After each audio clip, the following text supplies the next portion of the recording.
Hello everyone, welcome to our channel. अभी फिलहाल जो यूएसडी आईएनआर बढ़ रहा है वो एक्स्ट्रा ऑर्डिनरी तरीके से बढ़ रहा है और करीबन 83 के ऊपर पहुंच गया है। इसका ये अर्थ है कि करीबन $1 इज इक्वल टू 83.5 रुपीज।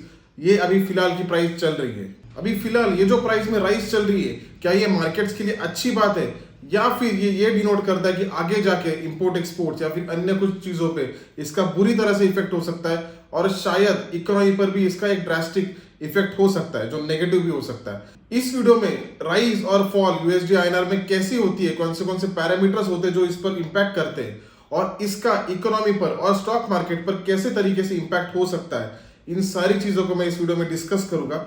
तो इस वीडियो को आखिर तक देखिए ताकि इसके जो कंसेप्ट है वो आपको सही तरीके से समझ में आए। अभी फिलहाल जो वैल्यू चल रही है कि 83 रुपीज की जो वैल्यू है वो इज इक्वल टू $1 है। वो किसी टाइम पर 40s में ये चलता था कि ₹1 की जो वैल्यू थी वो इज इक्वल टू $1 थी और धीरे धीरे डिप्रिशिएट होते होते अभी इस वैल्यू पर हम आ चुके हैं।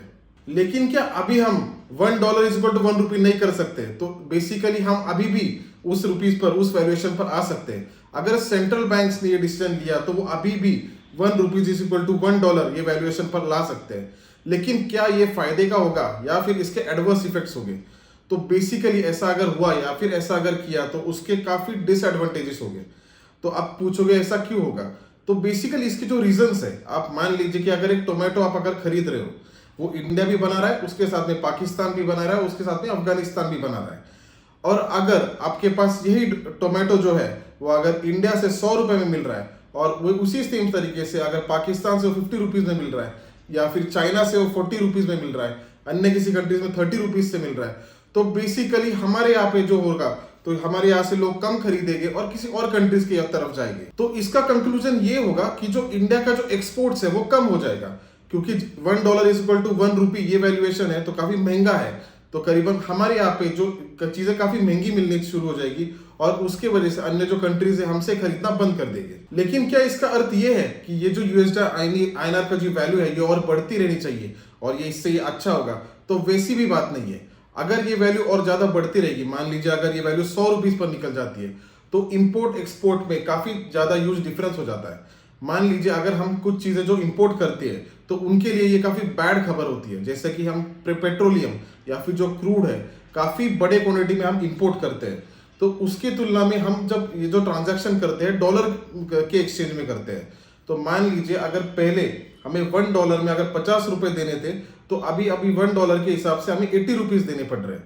तो हमारे लिए ये बुरी खबर हो रही है क्योंकि हमारे लिए फिर ये क्रूड में और ज्यादा महंगा होते जा रहा है। उसी तरीके से हम मेटल्स भी इंपोर्ट करते हैं तो मेटल्स भी जो है उसका भी जो रेट होगा वो हमारे लिए जो और ज्यादा एक्सपेंसिव होते जाएगा क्योंकि जो भी चीजें हम इंपोर्ट बाहर से करेंगे तो उसके लिए हमें और ज्यादा पैसा हमें देना पड़ेगा और वो उसके वजह से ये हमारे यहाँ पे एक नेगेटिव खबर हो जाएगी। हाँ, लेकिन सेम सिचुएशन में जो भी हम एक्सपोर्ट कर रहे हैं, हम खुद जो एक्सपोर्ट कर रहे हैं, मान लीजिए अभी जो आईटी कंपनीज है तो आईटी कंपनीज के लिए ये एक अच्छी खबर होती है क्योंकि $1 के हिसाब से वो अभी जो अर्न करेंगे, पहले जो 50 करते थे तो अभी 80 करेंगे, तो उनके लिए वो एक अच्छी खबर होती है। सेम कंडीशन में जो फार्मा कंपनीज भी है, फार्मा कंपनीज के लिए भी एक अच्छी खबर होती है क्योंकि $1 के हिसाब से वो 80 कर रहे हैं तो वो 85 कर रहे हैं, तो उनकी अर्निंग्स और इसमें से ज्यादा प्रॉफिटेबल होते हैं। तो सेक्टर वाइज इनके अलग अलग इफेक्ट्स होते हैं। यूएसडी आईएनआर की जो इंक्रीज और जो फॉल होता है तो उसका इंपैक्ट अलग अलग सेक्टर्स पे अलग अलग तरीके से होता है। लेकिन इसमें भी एक खेल ऐसा है कि अभी मान लीजिए कुछ टाइम पहले, कुछ साल पहले हमने ये सुना था कि चाइना ने उनके करेंसी को डीवैल्यूएशन किया था। डीवैल्यूएशन किया था मतलब एग्जैक्टली क्या किया था कि उनके करेंसी की जो वैल्यू थी उसको घटाया था।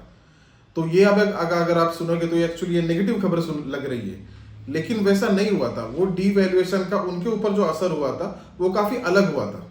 इस डिवैल्यूएशन के बाद करीबन जो एक्सपोर्ट और जो इकोनॉमी हुई थी, इकोनॉमिक और ज्यादा स्ट्रेंथन हुई थी चाइना की।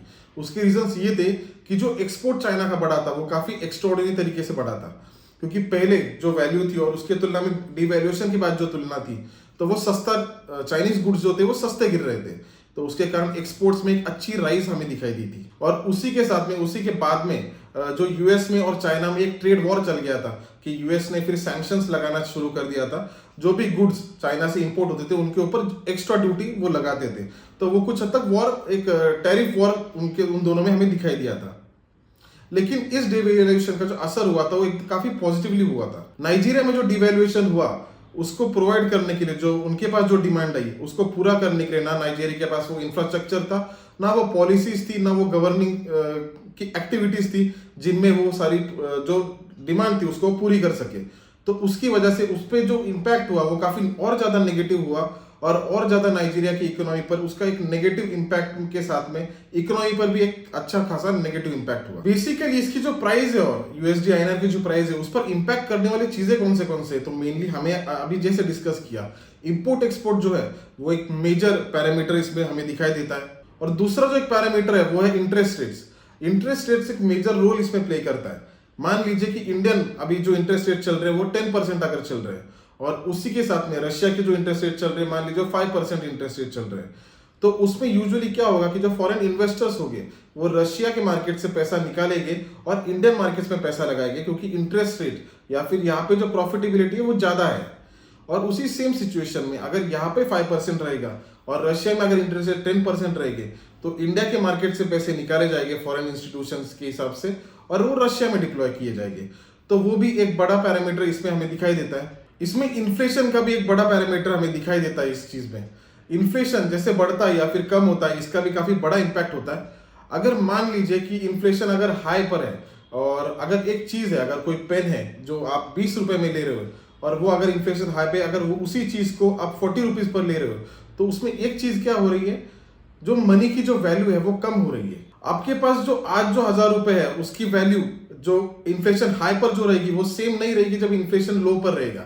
तो ये चीजों को टैकल करने के लिए सेंट्रल बैंक हमेशा पैसे लिक्विडेट करने के लिए रेट्स को चेंज करते रहती है, जिससे लिक्विडिटी मार्केट में कभी ज्यादा होती है कभी कम होती है।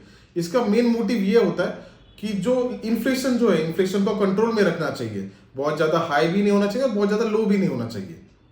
तो इन चीजों का भी काफी इंपैक्ट होता है जो डॉलर इंडेक्स जो होता है उसके ऊपर। अभी कुछ कंट्रीज में अगर देखा जाए तो छोटी सी चीज के लिए मतलब आपको अगर दूध भी लेना है तो दूध के लिए हजारों और लाखों रुपए लगते हैं। वो इसके कारण है क्योंकि इन्फ्लेशन वहां पर एक हाई हो चुका है और इन्फ्लेशन अंडर कंट्रोल में नहीं रहा है और उसके कारण जो उनकी जो पैसे की जो वैल्यू है वो कम हो चुकी है। पैसों की वैल्यू तभी आपकी मेंटेन रहेगी जब उससे आप जितना ज्यादा से ज्यादा गुड्स आप उसमें से ले पाओगे। तो इन्फ्लेशन कंट्रोल में रखने के लिए जो कदम जो उठाए जाते हैं उनका भी एक काफी बड़ा फैक्टर इस इंडेक्स पर होता है और उसी तरीके से उसमें फ्लक्चुएशंस भी हमें दिखाई देती है। तो ये सारे पैरामीटर्स है जिसका यूएस डॉलर इंडेक्स और आईएनआर पर इंपैक्ट होता है। और मेरे हिसाब से जो भी मुझे इंपॉर्टेंट टॉपिक्स लग रहे थे, इंपॉर्टेंट जो चीजें लग रही थी वो सारे मैंने इस वीडियो में कवर कर दिए है। आई होप ये आपको वीडियो समझा होगा और आपकी जो क्यूरियोसिटी होगी वो क्लियर हो चुकी होगी। आई होप ये वीडियो आपको बेनिफिशियल रहे। Thank you.